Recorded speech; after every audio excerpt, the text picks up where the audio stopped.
Hi, this is the voice, Michael Chiavello. You're listening to the Premium Oddscast, hosted by leading MMA oddsmaker Nick Kalikas, fight scientist and author of Fightnomics Reed Kuhn, and MMA journalist Brian Hemminger. The absolute best UFC betting info, picks, statistics, and analysis from the most respected authority in mixed martial arts betting, MMAOddsBreaker.com. Welcome to the Premium Oddscast, presented by BetDSI. I'm Brian Hemminger, joined today by leading mixed martial arts oddsmaker Nick Kalikas to break down this Saturday's UFC 226 event, which takes place in Las Vegas, Nevada. If you're unfamiliar with our format, Nick and I will break down the fight card from top to bottom, providing extensive analysis and a pick for each fight after doing our film study for the event. Looking back at our last event, we lost 1 unit for UFC Fight Night 132 on our free bet, which was underdog Felipe Arantes. Back to the present, the UFC 226 features an 11-fight card in total and will be aired on UFC Fight Pass, Fox Sports 1, and pay-per-view this Saturday night. Let's dive right in. And also, before we get started, the TUF 27 finale is tonight, so we'll be doing a very quick pick bit on that at the end of this podcast. So stay tuned for that if you are interested in our picks for that event. Now, kicking things off for UFC 226 is a women's strawweight bout between Jamie Moyle, who is 4-2, and Emily Whitmire, who is 2-2. Now, Nick, where did this fight open, and how has the public shifted things so far? Moyle opened minus 350, the comeback on Whitmire at plus 250. And right now, look at our sponsored sportsbook, betdsi.eu. Make sure you guys check them out and give them some love. Right now, over at BetDSI, it's Moyle minus 200. The comeback on Whitmire is at plus 160. So needless to say, the dog got slammed there with action coming in on Whitmire. And I can understand it because minus 350 in a matchup that's going to be competitive is definitely a high opening line, and the price on the dog had some value and probably still does have a little bit of value. I understand that Whitmire is not going to get a ton of respect. If you look back through her resume pre-TUF, it's not an impressive one. What she accomplished on the show wasn't overly impressive either.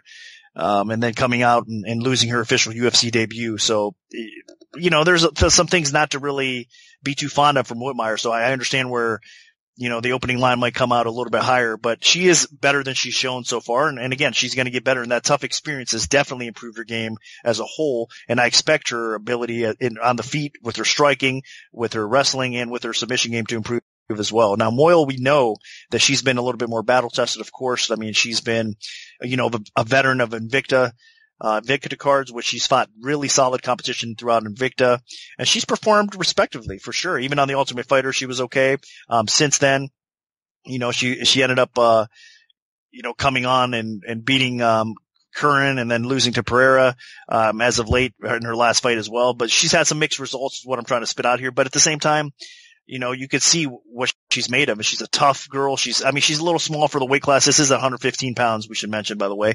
But she's a little short still, even for that weight class. But she does bring it. She's aggressive. She has some pretty good striking. She likes to take the fight to the floor at times as well. She has a pretty solid ground game. Not really the most dangerous at latching on to a submission. She has that in her, but more so getting position, dropping some ground and pound on the ground as well. So, you know, I can see why Moyle is the rightful favorite in this spot, but still, I think it is a dog or pass situation because realistically speaking, on the feet, it's going to be pretty close. Whitmire is going to have some length. I think Whitmire can do a little bit of damage on the feet. She doesn't really like to play that game all that much. She likes to go straight in for the takedowns, get the fight to the floor. Whitmire does, and then once she's on the floor, she does have some good ground and pound. She does have some good offensive submission skill as well. So my problem here in this spot is Moyle. She's kind of like a punching bag, you know, she is aggressive on the feet, but she gets tagged up so much and she has that skin that kind of breaks open and she gets cut open easily or she swells easy as well. So if this fight stays up and it plays out on the feet for a little while, even though Moyle's going to be the aggressor, she does walk into some punches. So I think Whitmire can have some success on the feet. I think Whitmire actually could probably get top position on the ground as well and possibly pull off the upset win over Moyle. So I'll go against the grain. I think that, you know, again, from a betting perspective right now where it stands, there still might be a little bit of value on Whitmire because I'm expecting if it does hit the scorecards, it's going to be a split decision type of fight. If not, if there's going to be a finish inside the distance, I don't think it's going to be Moyle. I think it's going to be actually Whitmire, maybe latching onto a sub along the way offensively. Now, she does have to get better defensively with especially her sub defense. But again, Moyle isn't really the type of fighter that's going to exploit that all that much. Whitmire does have to give her some respect on the ground, but again, that's really not what Moyle's going to probably go after here. And I think Whitmire is actually the more dangerous fighter. So I'll go with the dog in this spot here. And I think Whitmire is going to probably open up some eyes and surprise a few people and get her first solid win in the UFC here. My problem with Whitmire is, if she gets this win, it would not just be her first solid win in the UFC. I think it'd be her first solid win of her career. I mean, she went 1-4 as an amateur, I think, or 1-3. She went 1-1 on the show, and then she lost her UFC debut. She's not that impressive or skilled, in my opinion. I mean, she has a little bit of takedown ability, a little bit of striking ability, but she is massively flawed in terms of submission defense. Striking defense isn't that good. I don't think she pushes that high of a pace. I'm just concerned about her overall. I know that she fought at flyweight on the show, but she moved up to flyweight for the show. She's a natural strawweight, so I don't think that she'll have any major significant advantages over Moyle physically. Moyle is probably going to be the stronger fighter physically. Moyle does push a better pace on the feet.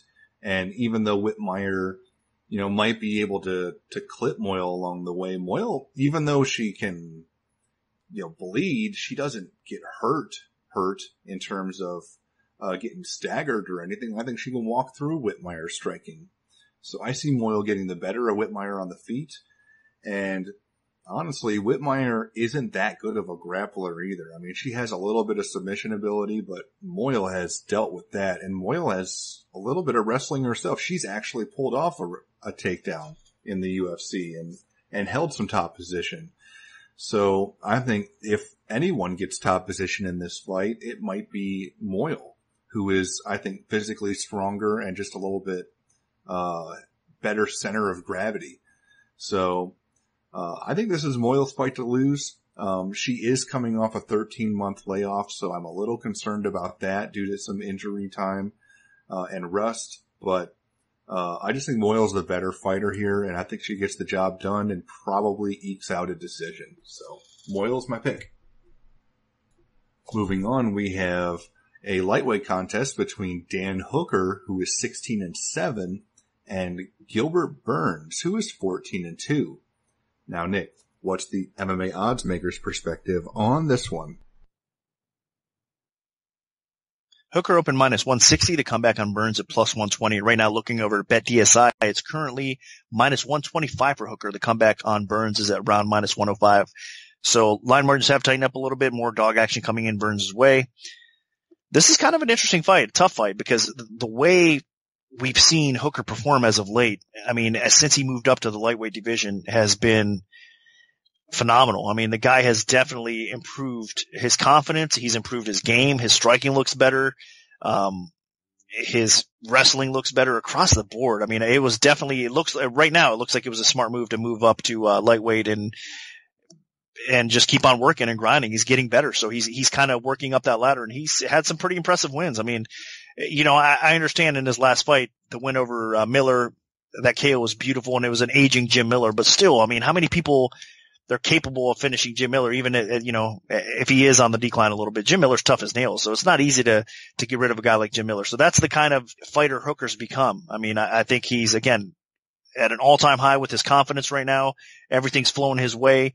This is a tough matchup for him, though, in Burns. And you could say a lot of the same things that I just said about Burns as well, because he's been on it more of late. I mean, his last loss was against Prazeres, and Prazeres, we've all seen what kind of a tank of a man that guy is.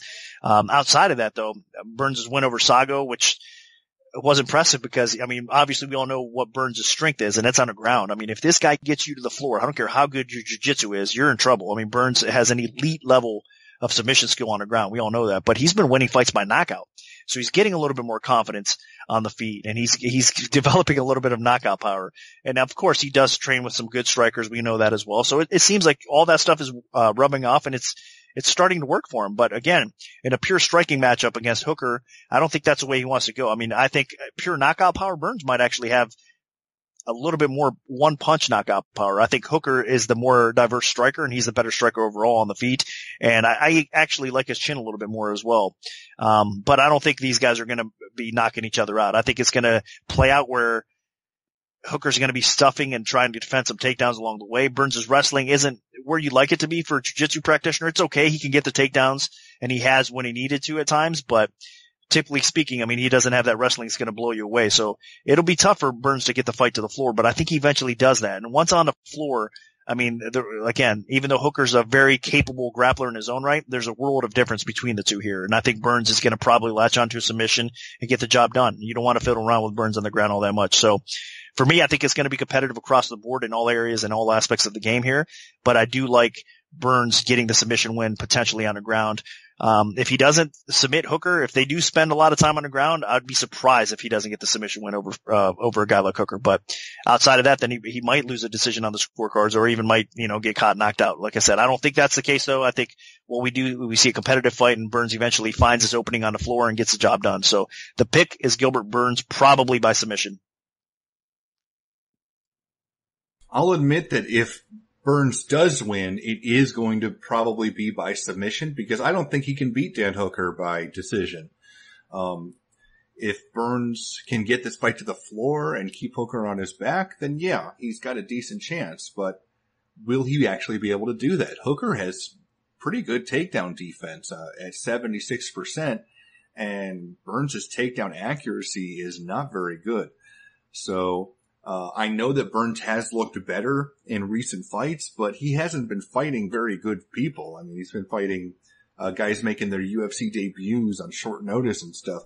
So I know that now that Burns is facing somebody that's pretty legitimate, I think we're going to see another test because the last time Burns was tested, he did not really pass it. Now, Dan Hooker, as Nick mentioned, since he's moved up to the lightweight division, he has changed his fighting style a little bit, and he's been extremely effective in terms of really punishing veteran opponents. I mean, he has faced some very talented people, and he's finished all three of them at lightweight, including Ross Pearson and Jim Miller, guys that are established lightweights in the UFC. So I think here, while it'll be tough for Hooker to get a finish, if he does get a finish, I think he could knock Burns out. But again, Burns is talented, and the problem with Burns, though, is while he has improved his striking, I don't think that it's at the same level that Hooker's is. Hooker has improved dramatically in that department. He's not quite as much of a brawler anymore. The brawling style actually got him into a little bit of trouble when he was at the featherweight division. But since moving up, he's a little more composed, a little more technical, and he mixes things up really well with knees. He's actually had 2 finishes from his knees. So I think that Burns could, if he's shooting from distance in this fight to try to get a takedown, he could get kneed right in the face, and that could be lights out. And then Hooker does have the reach advantage as well, so I think Hooker should get the better of Burns during striking exchanges. Realistically, the only way I see Burns winning is if he gets takedowns and gets top position and keeps Hooker on his back, and then eventually finds a submission, because I don't think he can hold Hooker down long enough to win rounds through takedowns, just through takedowns. And I think Hooker is powerful enough and dangerous enough that if Burns is screwing around too long on the feet, then he could get himself in some serious trouble and eventually get finished, or at least get outpointed enough to lose a decision. So I'm going to go the other way. I'm going to pick Dan Hooker. Now, kicking things off on the Fox Sports 1 prelims is a welterweight contest between Curtis Millender, who is 15-3, and Max Griffin, who is 14-4. Now, Nick, where did this fight open, and how has the public shifted things so far? Millender opened minus 190. The comeback on Max Griffin at plus 150. And right now, looking over at BetDSI, it's minus 170 at BetDSI. The comeback on Griffin is at plus 140. So Millender's still a solid favorite. Line margins have tightened up. A pretty decent opener, it looks like. I mean, staying about ballpark where it opened. It is a tough one. I mean, Millender definitely deserves to be the favorite coming into this fight with all the hype and all the, skill surrounding him as of late that people have got to see. I mean, he's been getting some pretty solid knockout wins under his belt. I mean, including the performance against, Thiago Alves. I know, again, another aging veteran in Thiago Alves that Millender made his successful UFC debut against, but it was still impressive. And again, before that, you look at some of the wins he's had as of late. I mean, Millender's been on it. I mean, he's getting better. He's always been a prospect in many people's eyes, but now he's starting to put things together. His kicking game is on point. I mean, he's become a very long and dangerous striker is what it comes down to. And especially that, again, highlighted by his kicking game more so than anything else. So he's dangerous to deal with. Now, Max Griffin, though, on the other hand as well, a lot of people were surprised what he was able to do in his last fight against Mike Perry. Mike Perry, a very hyped fighter in his own right. And Max Griffin was able to go out there and beat him by decision and, deservingly so too as well. I mean, a lot of people I thought, would figure Perry would have success, possibly even knock Max Griffin out. Cause if there's any, I think, kryptonite to his game, he's a little chinny. I mean, he gets rocked, he gets wobbled. I mean, his defense lets him down at times and you can see that in him. But at the same time, I think maybe, we underestimate Griffin, obviously, because he has a really solid skill set. I mean, he's a well-rounded fighter. He has some good striking. Again, he proved that in the Mike Perry fight. He also has a little bit of wrestling to go along with it. He's just a complete MMA fighter that is getting better. And that win over Mike Perry definitely boosted his confidence to another level. So he's going to come into this fight here against Millender and obviously have all sorts of confidence going for him as well. So you have two confident fighters that are really good strikers, that are pretty well-rounded mixed martial artists that are going to go at it here. And it's going to be a fun fight. I think it's going to be competitive. I could see it realistically going either way. So even though Millender's a rightful favorite in this spot, I do think it's another spot where it's a dog or pass situation. I wouldn't lay the chalk on Millender here because, again, Griffin, I think, is just a probably the more complete fighter of the two. I think Millender, even though he's getting better with his takedown defense and his ground game as a whole, I still think that he's a little bit vulnerable there. And if Max Griffin does decide to wrestle, he does have some wrestling in his game as well. If he decides to maybe get a timely takedown or two along the way, then we could see him get some top position and do some work on the ground as well. Now, it might not play out that way because, again, Griffin's falling in love with the striking a little bit, obviously. He's had some success doing so, and Millender likes to stand and bang as well. So it probably stays upright more so than not. And if that's the case, it'll be a firefight, and I'm going to slightly lean with Curtis Millender because of that reason. But as far as a betting, what's worth a play here at the betting window, I would definitely say it's a dog or pass situation. So I wouldn't lay the chalk against Griffin right now. See how this fight plays out, because I do think that maybe we're showing Millender a little bit too much respect, and we need to see him maybe notch a couple more wins under his belt as he moves up that ladder, in the UFC. So we'll see where it's at. This is definitely another good test for him because, like I said, I think Max Griffin is definitely a little bit underrated, and his win over Mike Perry has proved that he's a solid fighter in the welterweight division, and he can pull off some decent wins. So this will be another one if he gets it. But I'll go slightly lean a little bit more towards Millender's way here. And again, I just hope it's a fun fight because I think this has potential to be one of the better fights on this card. Yeah, how exciting this fight will be depends on how Millender engages Griffin. Griffin is a little bit more of a brawler. He likes to get inside, even though he does have the same reach as Millender. I don't think that he fights that same style. Millender likes to fight long. He has a great kicking game, really dangerous, has great straight punches. Griffin, he throws more of hooks, steps inside, and lands with power. So how this fight plays out, I think it will almost certainly be on the feet the whole way, unless somebody gets knocked down or trips or something. And then Millender should be getting the better of Griffin. I think Millender is just the better overall striker. I think he fights long. He has that ability to keep Griffin at the end of his jabs and kicks. And unless Griffin can force this into more of a phone booth fight and engage Millender on the inside, then I think Griffin's going to be in some trouble. Griffin has already been outstruck and outwrestled in previous UFC fights. And I think Millender is definitely capable of outstriking Griffin over the course of 3 rounds. I'm not certain that Millender can finish Griffin. He does have the power to do it, but Griffin is very tough. But I definitely think Millender is capable of winning this fight.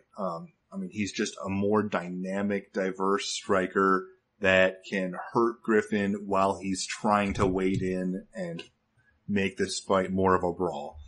And unless Griffin can make this a continuous brawl and land something with really good power on the inside and hurt Millender, then I think Millender, it should be his fight all day. So my pick is going to be Curtis Millender.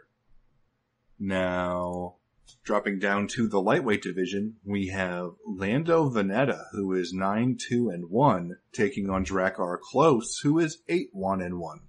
Now, Nick, what's the MMA oddsmaker's perspective on this one? Vannata open minus 245, the comeback on Klose plus 175. Right now looking over at BetDSI, it's minus 185 for Vannata. The comeback on Klose is at plus 155. So another spot where it opened a little bit too high and action came in on the dog. And another spot where I think there's still some value in the dog as well. It's going to be another tough fight. You have 2 lightweights that love to push a high pace, that are capable strikers, of course, capable wrestlers as well. This is going to be a fun fight. I mean, in my opinion, Vannata, when he made his short notice UFC debut against Ferguson and he performed so well, a lot of us were automatically thinking, man, this guy is something special, because he did have that kind of prospect hype about him before he entered the UFC as well. I mean, training at a great camp in Jackson's, having a wrestling background, and then the ability to strike that he's shown overall. I mean, talk about a diverse striking set. I mean, he can knock you out with his feet. He's got some really good kicks, obviously. He's got some good punches. He's got some power. He's got some speed, unorthodox striking that works for him. And you tie that in with his wrestling and a bit of submissions to go along with it. He's a pretty good complete fighter. But what I don't like about Vannata is he's a little bit too hittable. He does have some movement, but at times, I mean, his defense, again, it's one of those situations where it doesn't hold for him. I mean, and shots get through, he gets busted up. He has what I was talking about with Moyle. I think Vannata's even worse in that regard, as far as getting marked up. His face swells, cuts easy as well. So even if he's not getting lit up, I mean, his face does show the wear and tear as it goes. So I think Klose is going to be the type of fighter that's definitely going to keep the pressure on him for all 3 rounds, if Vannata doesn't get him out of there. And Vannata does have a tendency to slow down in round 2 and round 3 as well. So that's why I think if this fight hits the scorecards, it's going to actually favor the underdog Klose here in this spot. And I do think that Klose is tough enough that he probably does not get finished by Vannata either on the feet or by submission. So more than likely that we do see this hit the scorecards. And if we do, I think it's going to be another very competitive fight, another split decision type of fight. So that's why I do think there's probably a little bit of value on Klose as the underdog here as well. So should be a good one. Again, I think if it stays on the feet, Vannata is the better overall striker.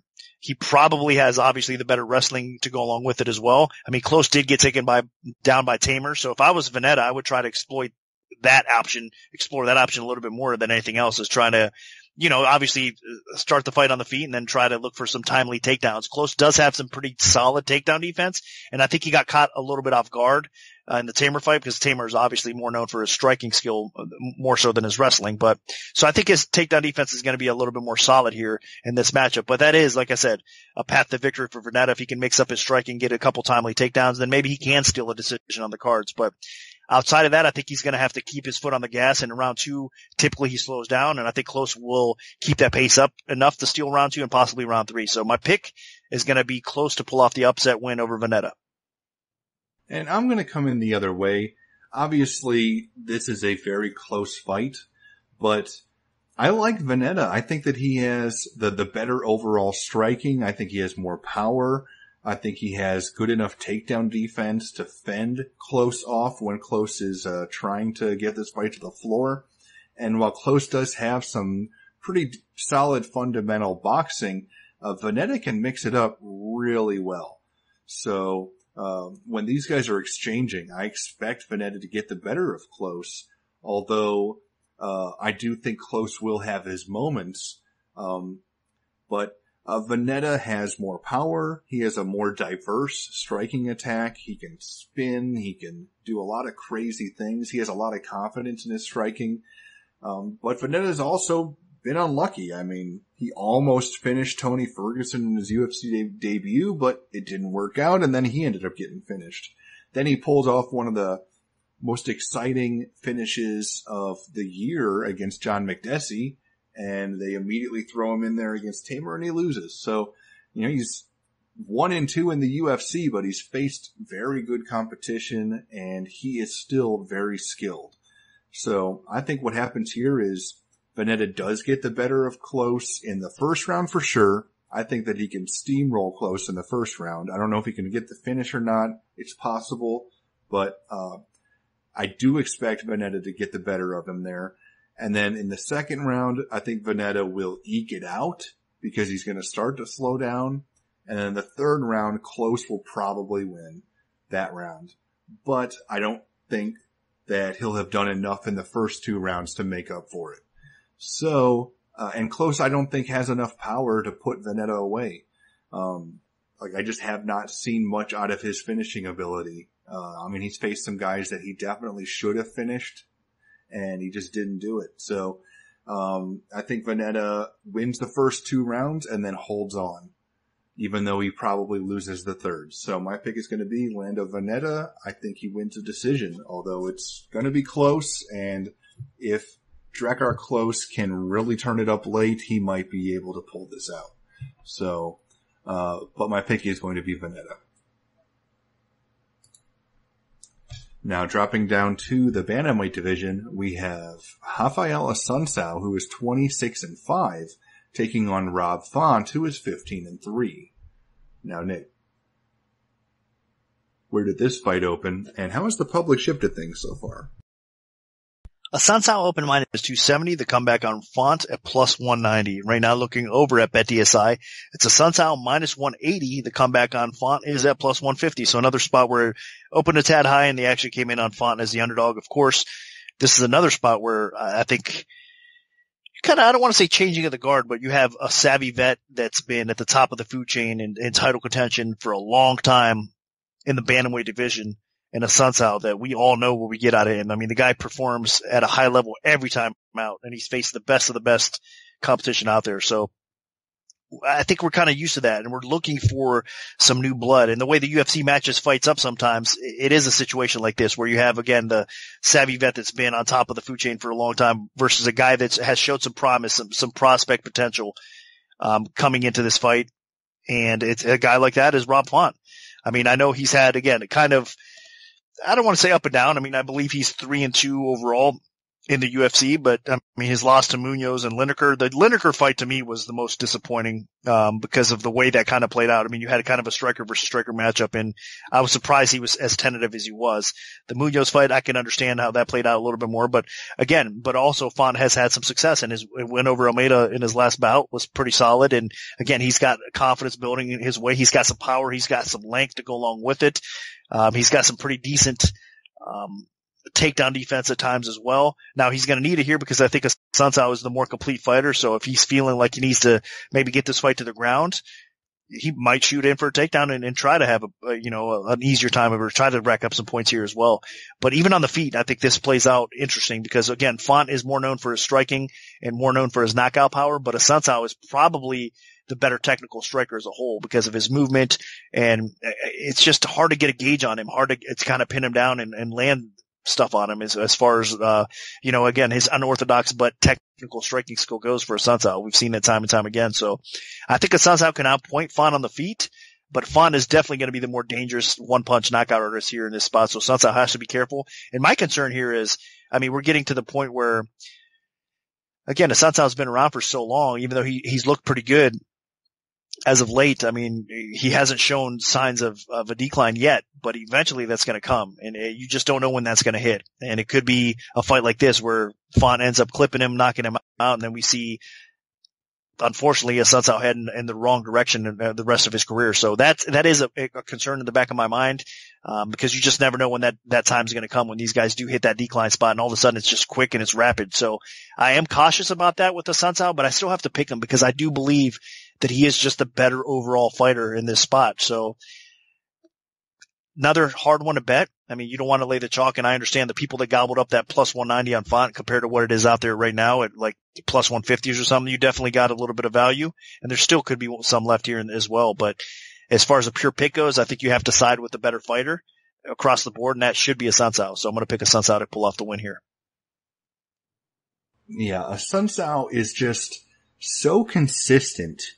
He has won 10 out of his last 11 fights for a reason, and he's done it against some extremely talented opponents. I mean, you look, he eked out the decision over Dillashaw, which Dillashaw did avenge. That's the one loss that he's had. But a Sunsao has been a bit of a prospect killer, too. I mean, there's been time and time again the UFC has just thrown prospects at a Sunsao thinking that, because a Sunsao is near the top of the division, this is how a prospect could establish themselves. And time again, a Sunsao's turned him back. He did it with Pedro Munoz. He did it with Aljamain Sterling. He did it with Marlon Moraes, who is one of the top contenders right now. So, I think Rob Font, as talented as he is, as powerful as he is, I just don't think he's ready for a Sunsao. A Sunsao is extremely technical on the feet. He doesn't make a lot of mistakes. He has very tight striking defense, almost 70%, which is unheard of. So he's tough to hit. He pushes a decent enough pace on the feet, and while he does have a little bit of power, he doesn't throw at full strength very often because he's trying to keep himself composed and measured and find those openings, and he doesn't leave a lot of openings. Now, if he gets the fight to the floor, a Sunsao should have a big advantage against Font. He has a very strong ground game, solid top position, good control, some submission ability.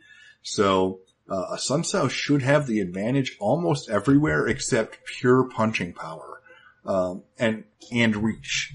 Now, Font does have 5 inches in reach, and he is the more powerful overall fighter. He has finished several guys in the UFC, and if he can connect on a Sunsao's chin, a Sunsao is getting a little bit older. He's 35 years old, so there is the potential that Font could end this fight, but a Sunsao is durable. He's been in there against elite strikers time and time again, and he's been coming out the other way just fine.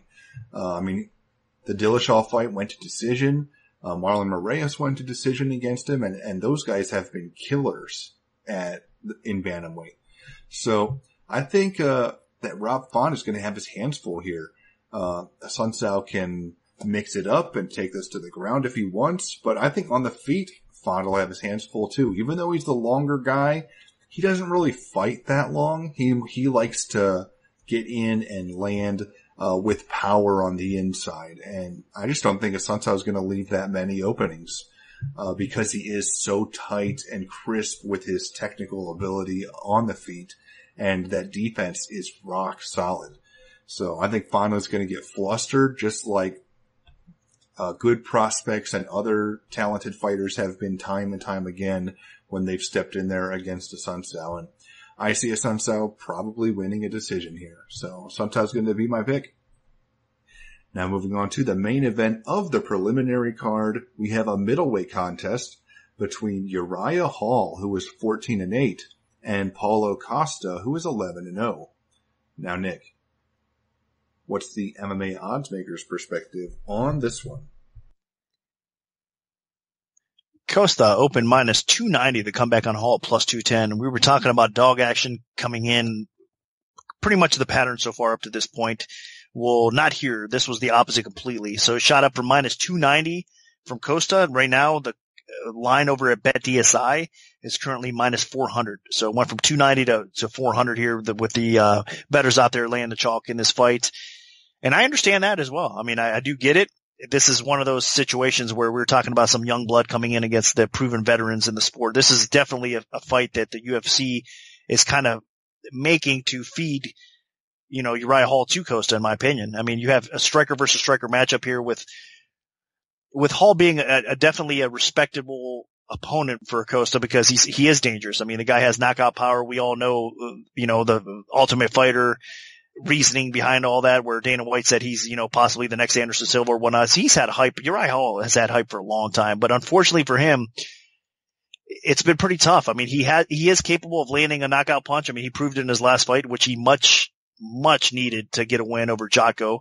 And the way he went about it, getting the knockout, was impressive. So he needed that. But before that, he got knocked out by Mousasi. He got knocked out by Brunson. He just hasn't been the same type of fighter that we're used to seeing. So that decline spot seems to be hitting Uriah Hall as it is. So after he comes off a win, to throw him to the wolves in a fight like Costa makes a lot of sense as far as matchmaking goes, because Costa has the ability, the look, the feel, the kind of fighter that you can definitely market, and especially where the middleweight division is right now. I think that you can push this guy towards a potential title shot eventually. Obviously we all know Whitaker's a champion, and outside of the top 3 or 4 guys, I mean, there's some new blood that needs kind of fed, up to those guys a little bit, because we can't keep seeing Whitaker fight Romero time and time again, even though there's some classic battles. So this is kind of new blood that's making a case for himself here that says, hey, look, I'm a middleweight, undefeated. I have a ton of knockout power. I can strike with you guys. I mean, that seems to be the trend, right? A lot of these guys have good takedown defense, which Costa does, and can strike and knock you out. Which, that's kind of the upper tier guys in the middleweight division right now all have that. So Costa would be a nice addition to get in the mix and possibly earn himself with another win or two after this, a potential title shot at middleweight. I mean, that's kind of the path he's heading on, and I think he's probably going to make it to that spot. If he's careful, though. I mean, you cannot underestimate Uriah Hall. In fact, this is a spot right now where the line is. I personally would not touch it. I wouldn't lay 4-1 over a knockout artist like Hall, because even though I don't think he's going to win this fight, and I am going to pick Costa to win, I think Costa's aggression, his power is going to be a little bit too much, especially with the state of Uriah Hall's chin right now. I don't think he's going to be able to take what Costa dishes out. But with all that being said, is it worth laying over 4-1 on? I don't think it is. I think you kind of stay away from it. Again, another fight that we know probably ends inside the distance relatively quickly. It is probably Costa doing the damage if it does. So I'm going to pick Costa to win. But again, from a betting perspective, I would just stay away from it at this point. Like I said, I don't know if I would go out on a limb and say it's a dog or pass situation, but I would just at least stay away and watch the fight and have fun with it more so than anything else. But it's hard to bet at 4-1 with Costa here, even though I do think he gets the W. So the pick is Costa, and more than likely, like everybody, most of us thinks, he probably wins by knockout. Uriah Hall has had this type of matchup before, and it usually doesn't go well for him. He's the type of fighter that needs a little bit of space. He has tremendous power, both in his hands, his legs, his kicks. So if given some space, Hall could definitely finish this fight. That being said, Paulo Costa's the type that just does not give his opponents space. He pushes a tremendous pace, gets right in his opponent's grill, and just tries to take them out right away. He's still never had a fight go past about a minute and a half into the second round in his entire career. He's gone 11-0 and finished everybody. So I think that probably happens here. I mean, Costa pushes forward, will throw a ridiculous amount of strikes, and I just don't see Uriah Hall being able to withstand it. Hall has been in that position before against Derek Brunson, against Chris Weidman, where they just pressured him and took him out. So I think that's exactly what Paulo Costa does. Hall does not handle fighting defensively well when he's on his back foot, and that's exactly what Costa's going to do to him. So unless Hall can catch Costa as he steps forward, I think Costa just makes him wilt under the pressure and eventually finds a finish, probably in the first round. Hall's dangerous, but I just think that Costa is more dangerous. So, especially with the way he's landing 8 strikes a minute, which is just absurd. And I think that he just keeps that pace going. I mean, this guy seems like an unstoppable wrecking machine, and until he faces somebody that can stop that ridiculous forward pressure that he has, then he's going to keep winning. And I just don't think Uriah Hall is the type of fighter that's going to be the one that stops it. So my pick is going to be Paulo Costa. Now moving on to the main card, we have a light heavyweight contest between Gokhan Saki, who is 1-1, and Khalil Roundtree, who is 7-3.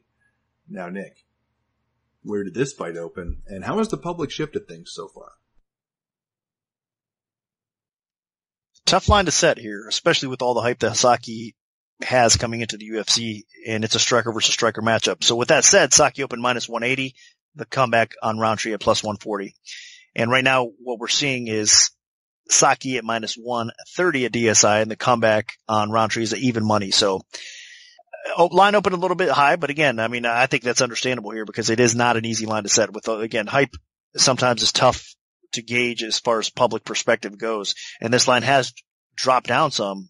And the reason behind that, I think, it makes a lot of sense as well. You do have, like, as I mentioned, a striker versus striker matchup.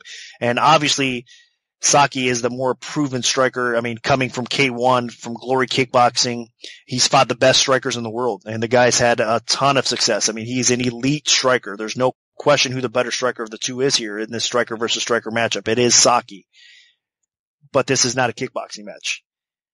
And you have to, even if it was, I mean, you always have to respect a guy like Roundtree because he can strike and he does have some power. But I'm saying it's not a kickboxing match because we've seen a little bit of flaw in Saki's game already. And now it's not fair to really judge him based on that UFC debut, but he hasn't had a ton of experience in MMA, and that's what we have to go by right now. And as of this point, he got an impressive win over Henrique da Silva in his UFC debut, but as at the end of that round, it was getting sketchy for him for sure. I mean, he had his moments in that fight where I wasn't sure if he's going to pull it out. And as the fight progressed a little bit, I mean, you could see his gas tank emptying and it wasn't looking good for him. But again, he did what he had to do. And right before the fight ended in that first round, well, right before the first round ended, I should say, he got the job done and got him out of there. He was able to, do what he does best and knock him out. So you got to respect that from Saki. And I'm sure that he went back and worked on his conditioning, his cardio, and he should be a better version of himself stepping in here against Roundtree. But with that said, Saki is coming off an injury. He was already supposed to fight Roundtree. I believe it was back at UFC 219.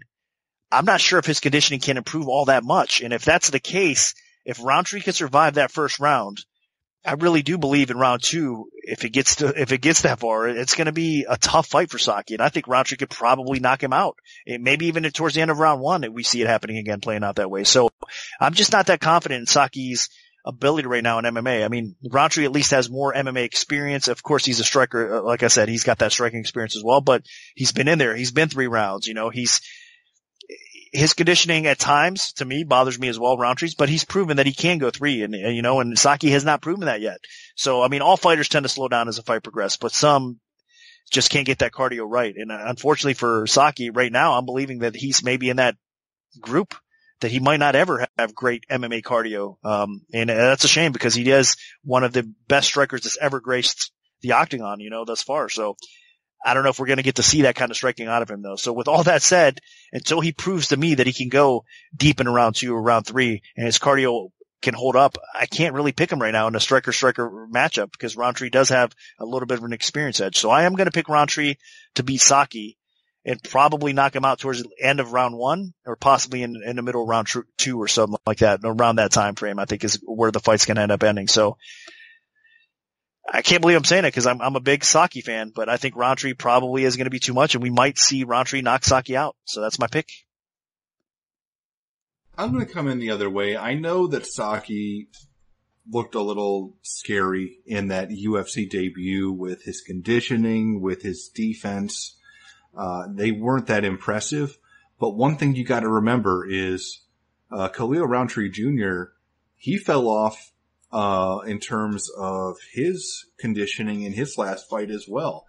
I mean, he started relatively strong, but taking on somebody in Michael Oleksiejczuk that was not that talented, Oleksiejczuk just took that fight over and ended up winning. Also, Khalil Roundtree, his striking defense is bad. Like, he's dangerous, he has a lot of power, and he is a good striker, but his striking defense is 40%. That's atrocious.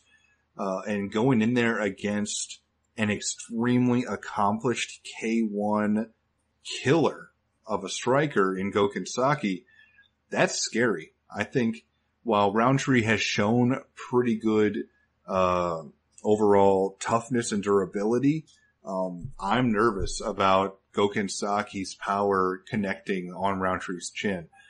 Even though Saki did not look particularly good in the UFC debut, especially against somebody that didn't have a very good chin and isn't that talented of a striker, I think that he will turn it around a little bit. I mean, he is...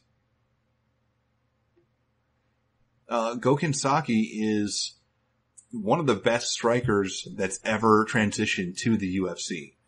And I think that he'll be in a decent position here. Now Khalil Roundtree Jr. is capable. I mean, he knocked down Tyson Pedro. He's picked up some quality knockouts in his career. He has, some really good explosive power, but, unless Saki just completely wilts again, which I don't think he will, because Roundtree's not going to be attempting takedowns. I would be absolutely floored if that happened.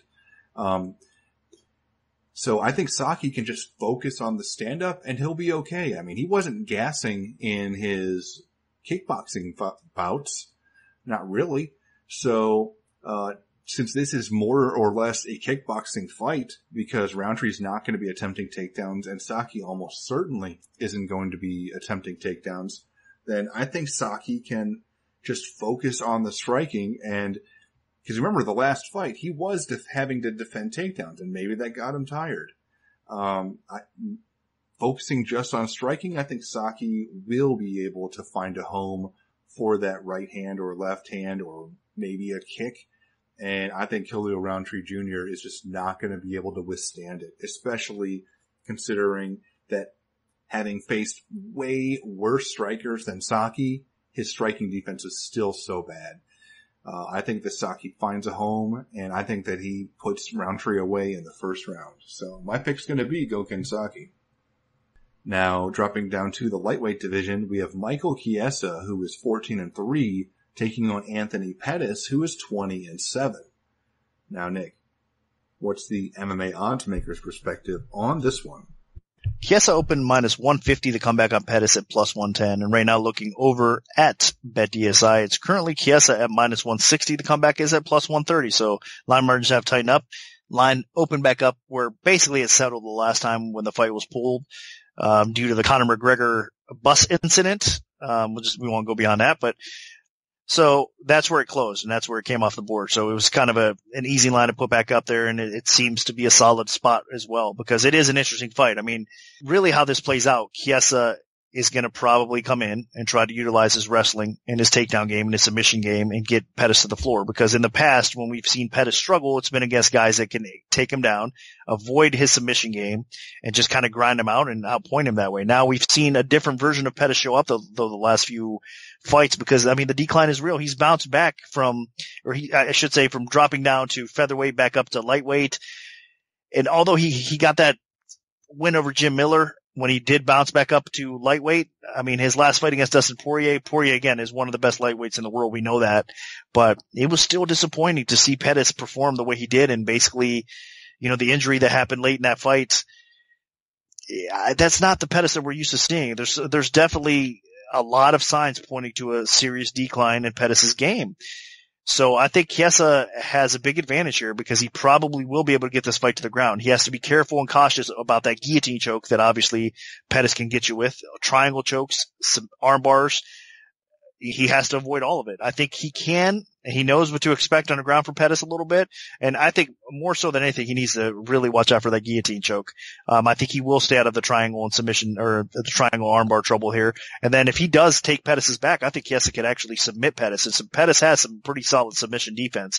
So that's not going to be an easy task. But I think if Chiesa gets your back, I mean, it's going to be tough to keep that guy from choking you out. So that's just the type of fighter Chiesa is. So I think Chiesa can win this two ways. I think he can get Pettis' back along the way in a scramble and possibly choke him out. Or I think Chiesa could probably do enough to grind out Pettis and win maybe at least 2 out of 3 rounds in this fight and win. Now, Pettis does have some path to victories. I mentioned his submission skills. I think that guillotine choke, as Chiesa's shooting in, is a possibility. But on the feet, Pettis is definitely the better striker. Again, I know the decline spot I just mentioned. I even think his striking isn't what it used to be already, but he still has a significant advantage of pure striking skill over Chiesa. And if he's able to keep this fight upright and keeps his distance and some space, he will probably pick Chiesa apart and probably look good doing so.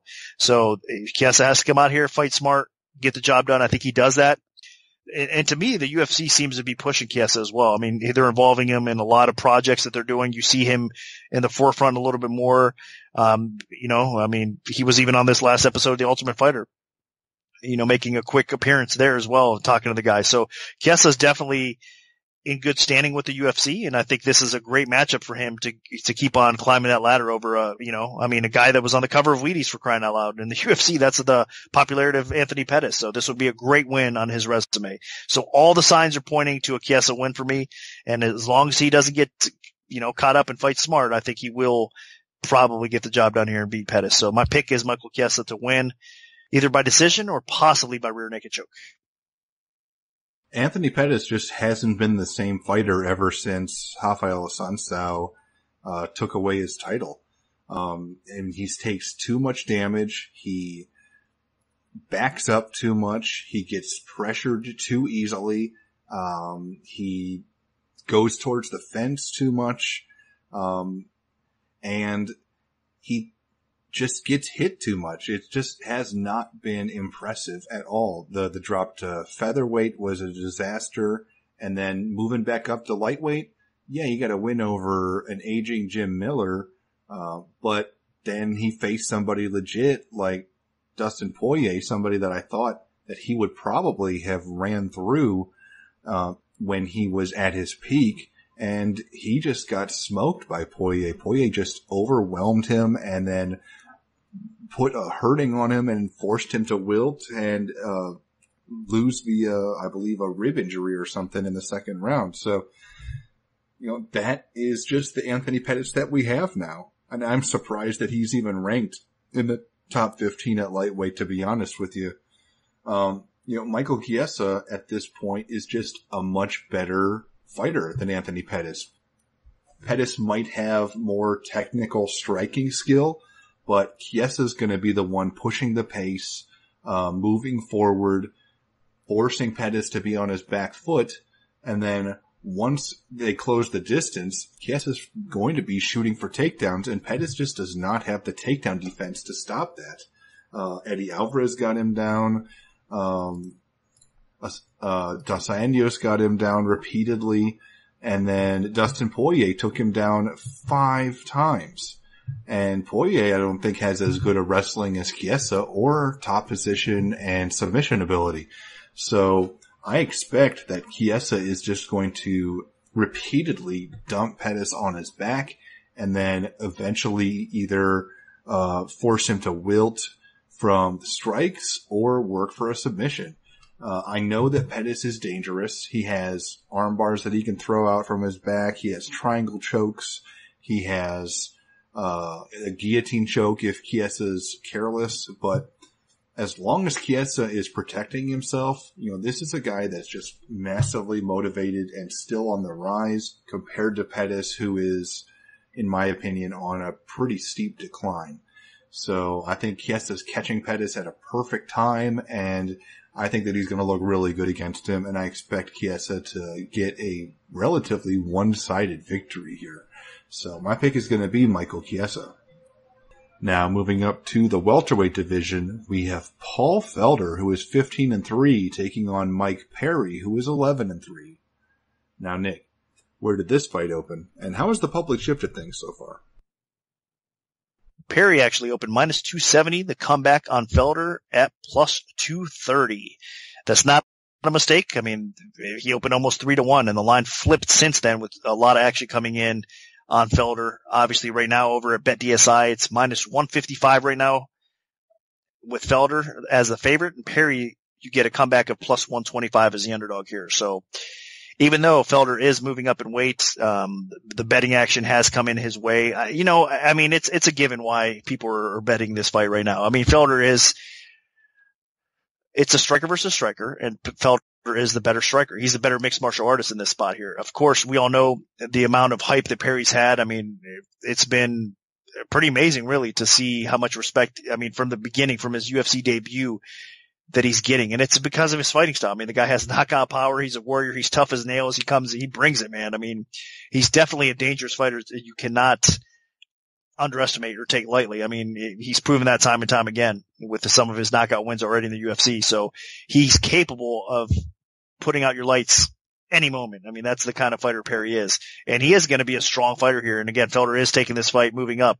Now, of course, Felder was already scheduled another bout. There was some switcheroo going on here, of course, as well, like as far as matchups goes. That's why Felder actually offered to step in here and, as a replacement and fight in the spot, because I think, he thought to himself, hey, I need a fight. Perry needs a fight. This is a good position for me to be in, fighting a guy that is known for being a knockout artist, and I can outstrike him. So I'll step up, even if it's up a weight class or whatever. I'm in good shape and I can get the job done here. And I think the bettors out there believe so as well. So he is the better mixed martial artist. I think he is the better striker in this spot as well. He's more technically sound. I think he's a smarter fighter. And I think he should outpoint Perry and route to a decision win here. So I do think the action that came in and that gobbled up that plus 230, any plus money that you were able to get on Felder, was the right way to go for sure. And as of right now, I think it's a lot more accurate of a line, obviously settling in around 150 or so, because you do have to respect Mike Perry's power. He's going to be hungry. Unfortunately for him, he's coming off of 2 back-to-back losses. So he's going to want to get, back on the winning track here against Felder. And it's a possibility. Like I said, I mean, you can't count the guy out, but I don't know. I just think that it is going to be a little bit of a tough spot because Felder is the better fighter, and I don't think he's going to get it done. So this could be 3 in a row as far as losses go for Perry, and we could see him cut. I mean, from a guy that we thought would potentially keep on improving and maybe get into a title shot pitcher to being possibly cut with a loss here, it's kind of a head scratcher. But hopefully that's not the case. Even with the loss of Felder, I'd like to see Perry stick around because he is an exciting fighter and he can get better and improve and kind of work his way up the ladder if matched properly as well. But for right now, I do have to side with Felder because he is the better fighter, and I think he is probably going to show that in his fight against Perry as well. So the pick is Felder to win. I think he always has a shot to knock people out, of course, either one of these guys, but I think it's more so on the scorecards by outpointing Perry, like I said, than knocking him out. Perry has shown a pretty solid chin, surprisingly, because I did have my opinion on his chin before he came to the UFC. I didn't have my confidence, I guess you could say, in Perry's chin. But since he's been in the UFC, that's changed my mind. I mean, he's taken some shots. He's absorbed them well. He's tough as nails, and he's not a guy that's just going to wilt under pressure. So he's going to be a tough guy to stop for Felder. So I think Felder probably wins on the scorecards. And I agree. I just think Paul Felder is the more technical striker slightly than Mike Perry. I think he's a little bit more diverse. Perry does have more power. And with Perry being a natural welterweight, that is a bit concerning because Paul Felder is stepping in to take this fight on short notice. So I'm a little nervous about that. Even though Felder is almost the exact same size as Perry. I mean, he was a large lightweight. So, I mean, he's going to be only giving up 1 inch in reach. He's actually going to be an inch taller than Perry. So I think that he'll be overall fine in terms of the size, but Perry will be a little bit stronger. And Perry definitely has more pure one-punch power. Perry can mix it up with his hands, with his elbows. He has a bit of a kicking game, not too great. I think Felder's kicking game is better, obviously. And Felder is the more overall technical striker. But what really impresses me with Felder is how much he's improved his overall game. I mean, just listening to him during some of his commentary, I mean, this guy is an extremely intelligent, cerebral fighter. And he's added some nice ground game overall. He's improved his wrestling, his submissions. So if for some reason the stand-up isn't going as well as I think it should for Felder, he can mix it up and shoot for takedowns. Perry is not that great in terms of takedown defense. I think that he can be put on his back. So I expect that if Felder wants to mix things up and just try to keep Perry honest, he can shoot for takedowns. So, in this fight, while Perry is going to be extremely dangerous and capable of finishing it with a big spinning elbow or a heavy hook. Felder is durable. He can hang in there, and I think technically he can outpoint Perry on the feet and then mix things up enough with takedown attempts and potentially putting Perry on his back to steal one. I think that Felder is just fighting at a very high level right now, and he's catching Perry at the right time, even though Perry probably is motivated with his back on the wall a little bit. But I think Felder is fighting at such a high level that he can fluster Mike Perry, and I think he gets the job done. So I'm picking Paul Felder by decision. Now moving on to the co-main event of the evening in the heavyweight division, we have Francis Ngannou, who is 11-2, taking on Derek Lewis, who is 19-5 with 1 no contest. Now, Nick, what's the MMA oddsmaker's perspective on this one? Ngannou open minus 230, the comeback in Lewis plus 170. And right now, looking over at BetDSI, that is not the case any longer. Right now, we're seeing Ngannou at minus 365, the comeback on Lewis at plus 285. So line margins have tightened up, and there's action coming in on Ngannou at the price. Now, that's another tough one to set. I mean, Lewis definitely is a guy that you have to respect his knockout power. I mean, he's shown that time and time again as well so far in the UFC. I mean, his win over Tabura in his last fight was very impressive. It got him back in the mix in possible title contention. I mean, if he beats Ngannou here, I mean, he's going to have a rightful case to possibly get a title shot upcoming, even though not too long ago, he lost to Mark Hunt by knockout. So it's amazing because overall he's been pretty consistent, and he's the type of fighter that he's got so much heart, he's got so much toughness, and he's got so much power that you can't count him out. And if he gets top position on anybody, I don't think he's going to get it on Ngannou. We know that he drops bombs and he can put you out. So Derek Lewis is a dangerous fighter. But with that said, Ngannou is just the better athlete. He's the better striker here. He's got more knockout power. He is a beast. I mean, he kind of got taught a rough lesson in his title shot against Stipe Miocic. I mean, Stipe was just a smart fighter. I mean, the game plan that he had coming into that fight worked to perfection. And I mean, he just obviously head and shoulders above the level Ngannou is right now as far as IQ and everything else. So that's a completely different matchup. So with that said, I think Ngannou went back to the drawing board. He realized that, look, my cardio let me down more so than anything else in that fight. I mean, I was getting held up against the cage. I was getting taken down. Stipe was just controlling me, smothering me. I don't want to be in that spot again. So he's definitely been working on that conditioning. And this is a 3-round fight, obviously, not a 5-rounder as well. So that kind of bodes well for Ngannou. I don't think it's going to go all 3, obviously, but still, I think he can just kind of let it fly a little bit earlier.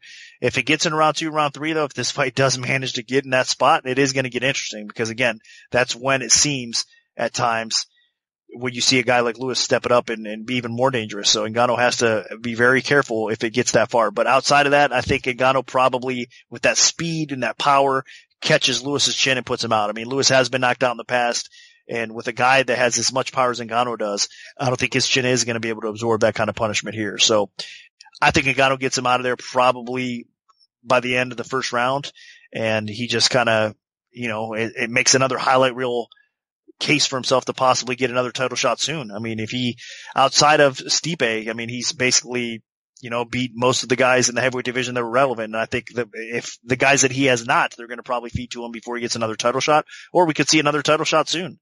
And again, if it's DC, that's going to be interesting. If DC will get in that fight next, but if Cormier does pull off the upset over Stipe, then, we could see Ngannou and DC right away as well. That'll be interesting. So it could play out all sorts of different ways, but the bottom line is I think Ngannou is a better fighter than Lewis, and I think he should get the job done here as well. So Lewis is dangerous, but I don't think he's on the same level, even though he has more experience than Ngannou. I think Ngannou right now is just the better athlete and the better fighter as a whole.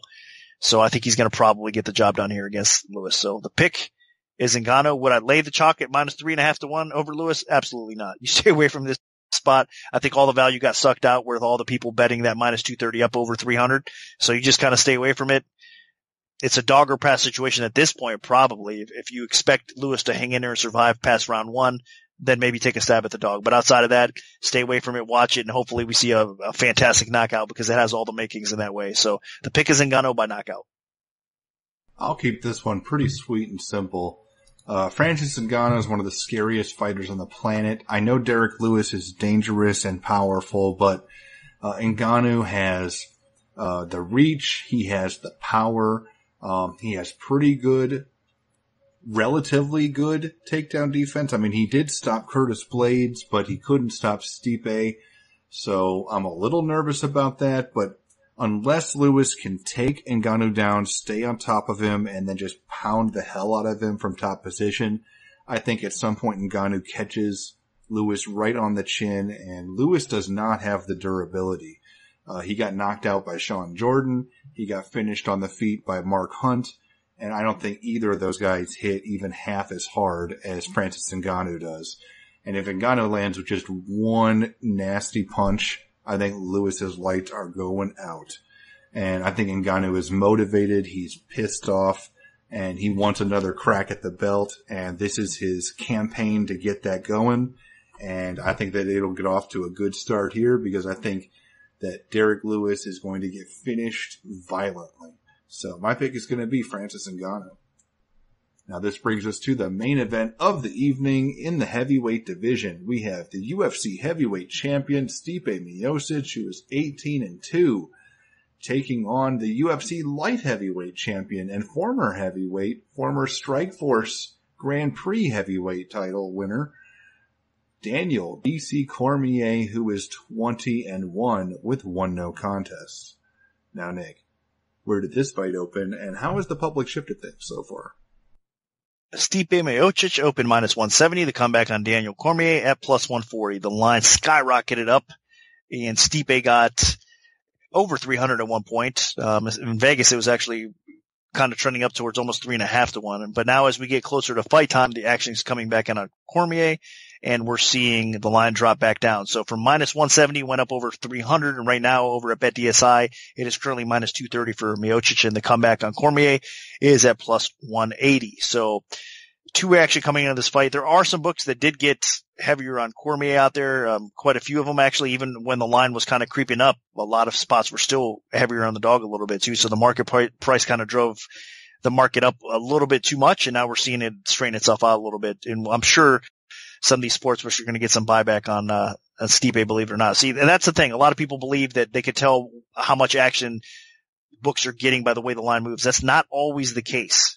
A lot of times it is, but not always the case. In this fight here, it's definitely intriguing because different books have different action and they're heavier in different spots. So I think this is an awesome fight. We have champion versus champion here. Both of these guys are quality fighters. And from a sports book perspective, you don't really want to stick your neck out on a limb big time because both these guys are, they're championship caliber fighters. So how can you lean heavier one way or the other? Now I know in this fight here, Stipe has the size advantage. He is, a big heavyweight with power. He's proven time and time again. He's the best heavyweight of all time. He's broken the record that was set. He's got the title defense record. Obviously, he's proven that he's a warrior. A lot of people counted him out against Ngannou in his last fight. Again, with the fight IQ, with the toughness that he brings to the table, and with the knockout power and with the confidence Stipe has.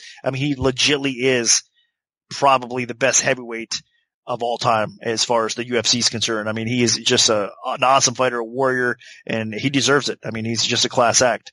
Cormier, on the other hand, is one of the best all-time fighters I've seen in MMA as well.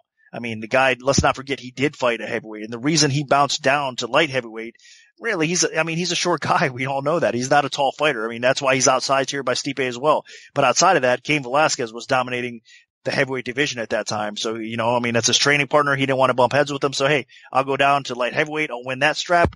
You win the strap at heavyweight. We won't have to clash with each other. But unfortunately, we all know how it ended up working out with Cain Velasquez. He's injury prone. He lost his strap to Verdum. And, it hasn't been the same situation. So now the opportunity comes back for Cormier to bounce up and take this super fight against Stipe. And if he wins the title, he's, a multi-belt holder in the UFC, which is rare. And it's something special these days, especially with winning the heavyweight strap and possibly, obviously he has the light heavyweight strap already, but possibly winning the heavyweight strap, I should say. So it'd be something to be said for sure. I mean, Stipe has a ton of respect right now, and Cormier can rip that away from him, with a huge upset win here over a guy like Stipe. I think it's going to be a tough fight. I think it's going to be way tougher than everybody thinks.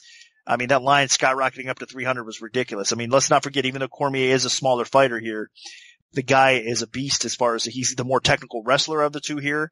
I think as far as overall skill set goes, I think Cormier is probably the more complete mixed martial artist, but you cannot underestimate Stipe's game at all. I mean, and I'm not. I know how hard the guy works, and I know, his confidence level is at an all-time high right now. And usually when you have two guys with similar skill set, the bigger fighter definitely has the advantage here. So Stipe does have several advantages in this fight. He's going to have the reach. He's got more pure knockout power in this fight as well. And of course the wrestling should neutralize each other out, you would think. So I am going to pick Stipe to win. I've never picked against the guy. I mean, from day one, and I probably won't ever. I mean, I have that much respect for the guy. He's just an amazing athlete, amazing fighter, and he deserves to be where he's at. But again, I would not count or underestimate Daniel Cormier in this spot. I think he's got some improved stand-up ability that people are probably counting out and underestimating a little bit. If you look what he did in his last fight against Ozdemir, I mean, we saw a guy in Ozdemir that was just kind of lighting everybody up, one punch knockout power, just destroying people on the feet. And Cormier went out there and outstruck him. I mean, he outstruck a striker, I mean, obviously Cormier did more than just that, but still, I mean, that was impressive to see. He did some damage on the feet against Volkan. Before that, the John Jones loss that Cormier had, he was actually winning that fight. He was winning the stand-up exchanges. He was winning the striking battle against John Jones until he ate it.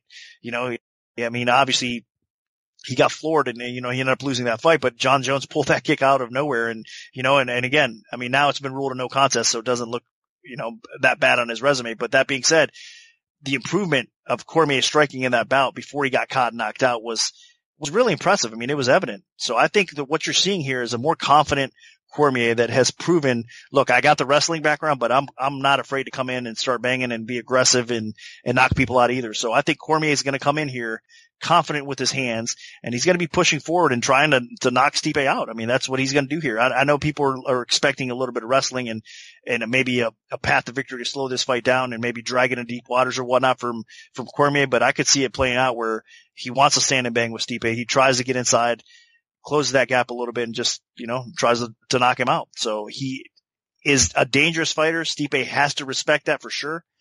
But with all that being said, I'm still going to side with the champion right now, the heavyweight champion, and Stipe Miocic. I think he is, like I said, an outstanding fighter. And, I mean, if he can continue his reign, there's no question he'll go down as the greatest heavyweight. If he wins against a fighter like this, people can say what they want. Cormier is light heavyweight or whatnot. I mean, the guy, let's not forget, he had so much success at heavyweight before he dropped down to light heavyweight as well. So Cormier can handle himself against heavyweights. This would be a great win on Stipe's resume. So the pick is Stipe to win in a very grueling and a hard-fought battle here against Cormier. Yeah, Cormier absolutely belongs in the heavyweight division. This is not like some huge mismatch.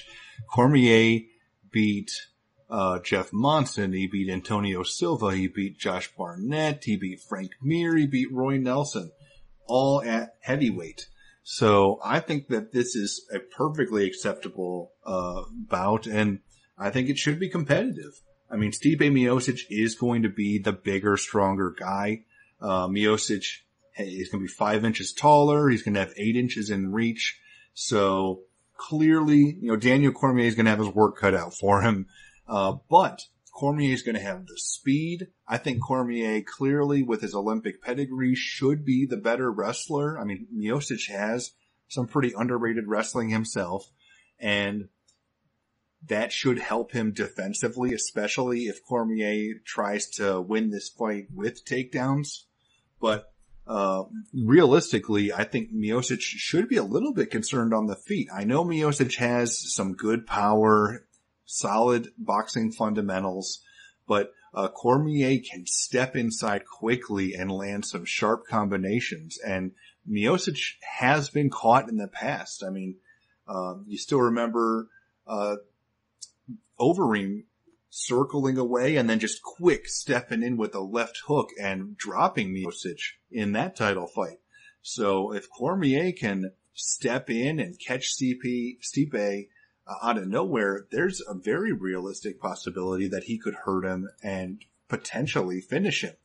So Miocic will have to be concerned about that. Miocic is going to have to be worried about getting put on his back. We really haven't seen him put on his back very much, but it's a realistic possibility here. Even though Miocic has excellent takedown defense, Cormier could be the guy to put him down.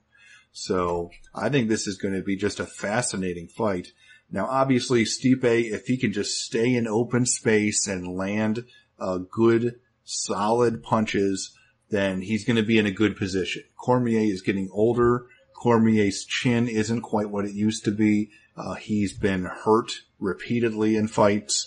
Gustafsson had him in huge trouble. John Jones knocked him out.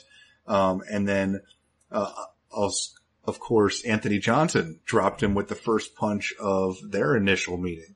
So, Miocic definitely has the ability to finish Cormier at any point if he can connect. It's just all going to be about Cormier's speed and quickness and elusiveness and defense.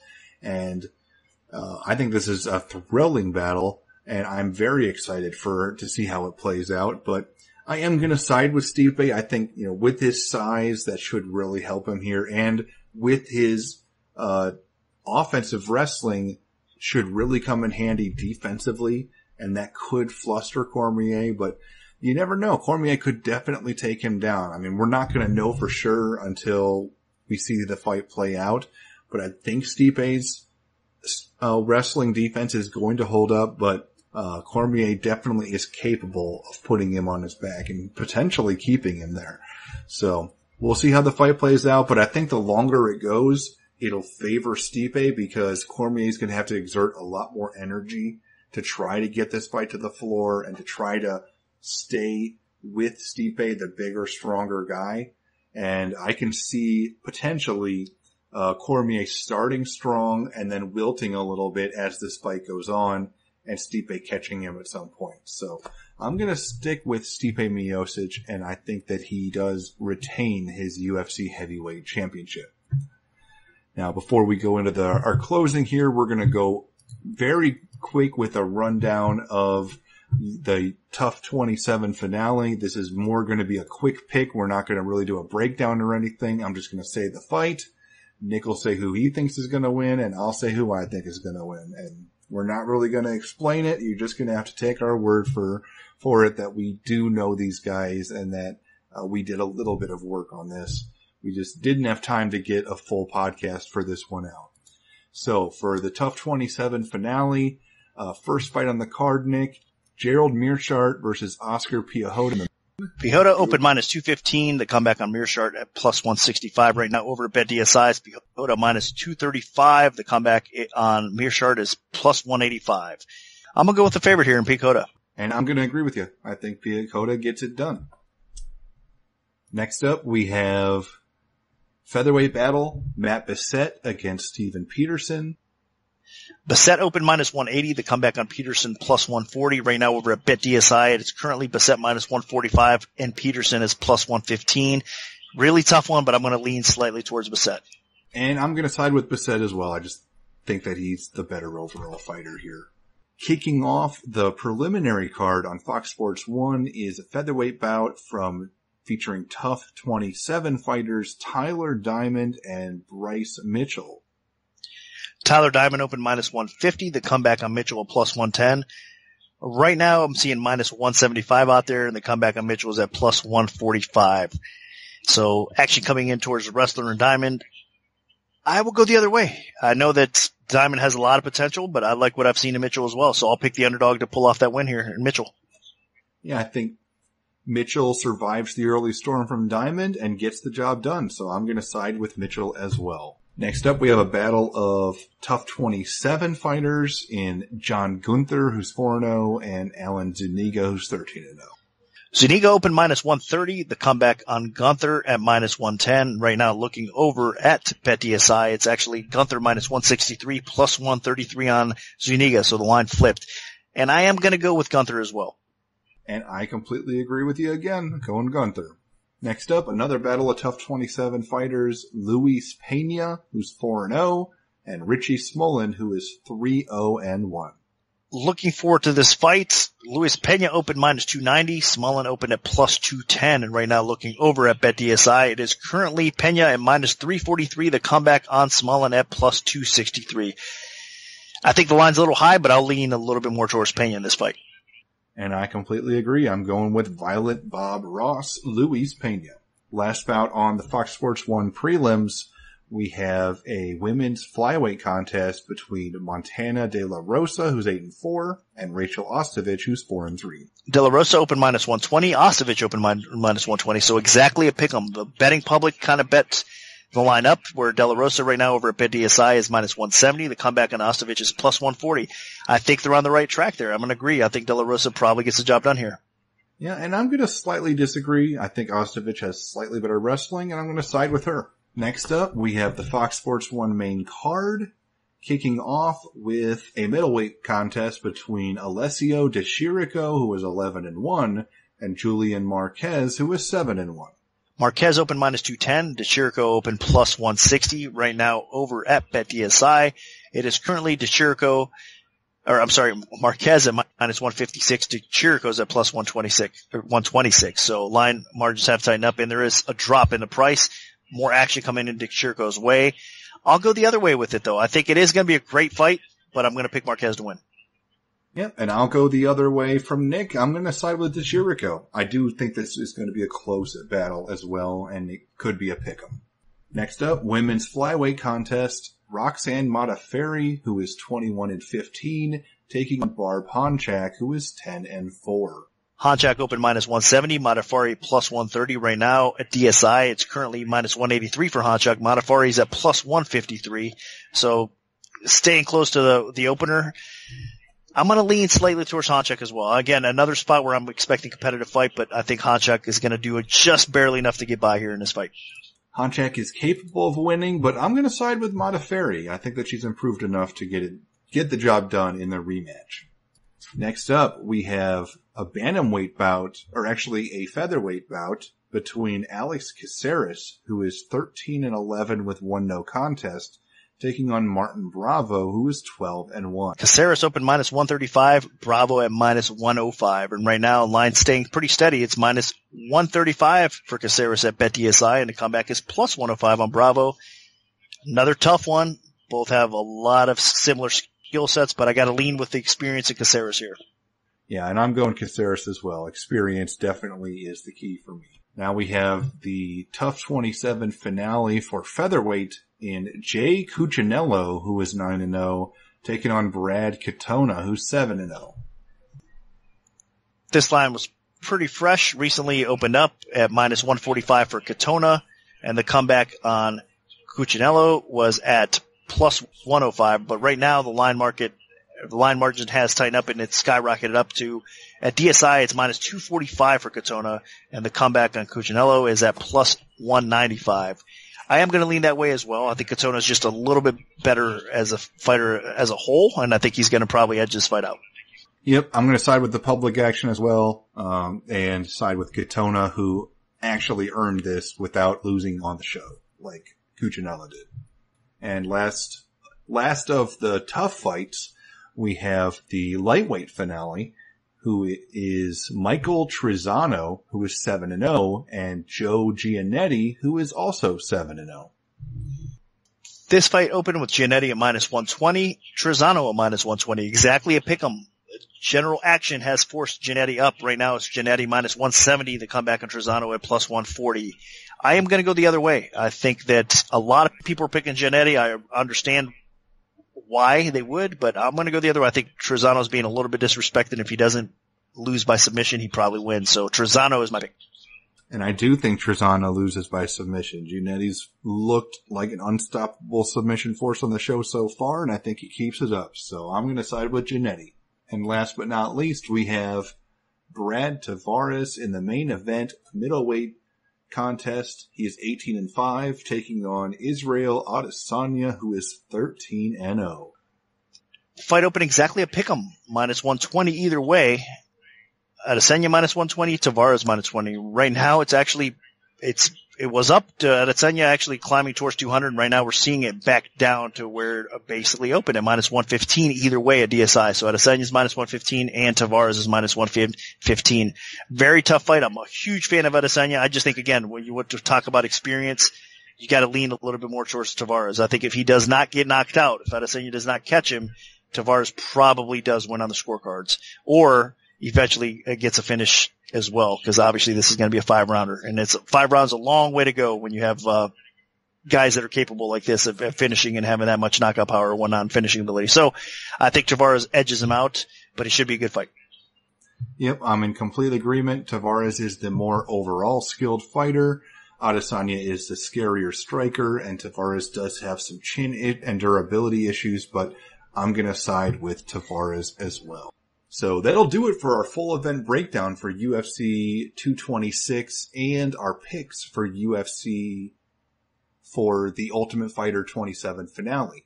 If we have a free play for either event to give out, make sure to follow at MMAOB Premium on Twitter, because that's where we'll post them first. We can also notify you of our free bets via email alert if you prefer that method. Just send an email to picks@MMAOddsBreaker.com and we'll add you to our free bet mailing list. Special thanks to BetDSI.